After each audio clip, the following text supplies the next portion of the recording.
is Bhavna and you are watching Gupshup Queens.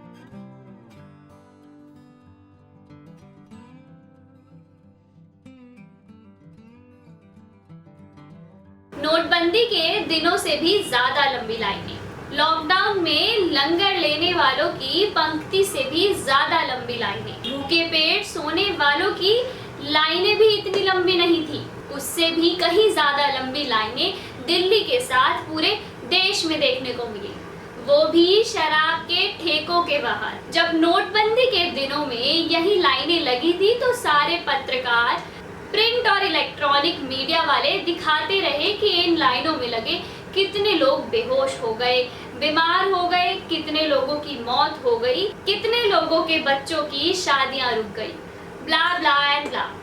पर पिहक्कड़ों की लंबी लाइनों में ना कोई बीमार दिखाई दिया, ना कोई बेहोश होकर गिरा। दिखाई दी तो पंक्चुअलिटी, दिखाई दिया तो पिहक्कड़ों का पेशेंस लेवल। नैनीताल का दृश्य तो काफी मजेदार और अनोखा था। उत्तराखंड के नैनीताल में जब लोग इस शराब के लिए तड़प तड़प कर आगे बढ़ रहे थे, उस समय आकाश से तेज बारिश और ओले भी पड़ रहे थे। पर क्या कुदरत की मजाल जो इनके हौसले परस्त कर सके।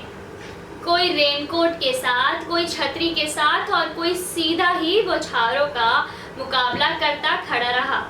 तीसरे लॉकडाउन के पहले दिन जब शराब के ठेके खुले तो सोशल डिस्टेंसिंग की धज्जियां कैसे उड़ी, यह तो आप सभी को पता है। लेकिन अब सवाल तो यह उठ रहा है कि क्या ठेके खुलने इतने ज़रूरी हैं कि सरकारें लॉकडाउन लागू करने की अपनी जिम्मेदारी तक से नज़र फेर रही हैं। क्या सच में हमारे देश की इकोनॉमी शराब के ठेकों पर डिपेंड है? तो इसका जवाब है हाँ। जैसा कि आप सभी जानते हैं कि लॉकडाउन के दौरान काम धंधे बंद हैं, जीएसटी मिल नहीं रही है, ऐसे में शराब के ठेके राज्यों के लिए पैसे कमाने का सबसे आसान रास्ता है। बता दें कि शराब पर राज्य सरकारें दो तरीके से कमाई करती है, एक तो शराब बनाने वालों पर एक्साइज ड्यूटी लगाकर और दूसरा शराब की बिक्री पर वैट लगाकर। दिल्ली सरकार ने ठेके खुलने के पहले ही दिन शराब पर 70% टैक्स और बढ़ा दिया। इस पर दिल्ली सरकार ने यह भी कहा कि टैक्स बढ़ाने का हमारा मूल मकसद रेवेन्यू बढ़ाना है।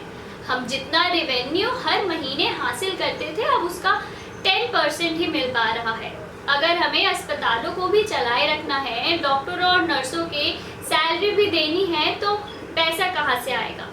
अभी तक केंद्र सरकार ने हमें कोई वित्तीय मदद नहीं करी है, तो हमें यह देखना है कि हम कहां से पैसा बना सकते हैं।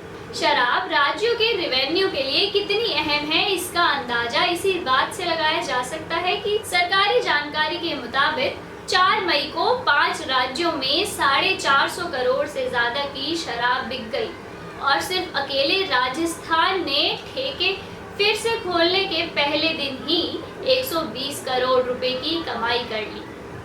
अब दूसरी तरफ इस बात से भी कोई इनकार नहीं कर सकता कि अपने रेवेन्यू के लिए सरकार जनता की सेहत दांव पर लगा रही है।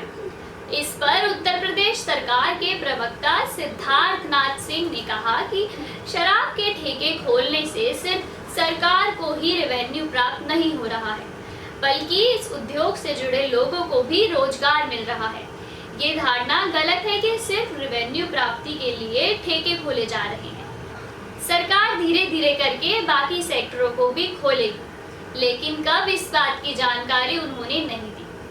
सरकार के इस फैसले पर मेरा मानना है कि भारत कोरोना से जीतने के लिए जो मजबूत कदम उठा रही थी उस पर सरकार की यह शराब नीति पानी फेर देगी। पुलिस की तरफ से भी यह बयान आया है कि पुलिस की तमाम कोशिशों के बावजूद लोग ना सोशल डिस्टेंसिंग का पालन कर रहे हैं और ना ही उसे लेकर गंभीर नजर आ रहे हैं।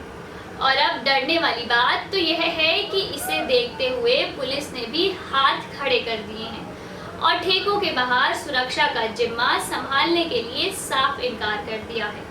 अब मेरा पुलिस से यह सवाल है कि क्या अब आप इन लोगों से उठक बैठक नहीं करवाओगे और यह शराब लेने के नाम पर जो घरों से निकलेंगे और सड़कों पर घूमते रहेंगे, तब ऐसे में क्या आप इन्हें डंडे मारोगे या नहीं? अस्पताल दवा दारू आपके दवा दारू का इंतजाम कर दिया, वो एक आदमी खुश हो गया बड़ा। Thanks for watching this video. Please subscribe our channel and keep supporting. Thank you.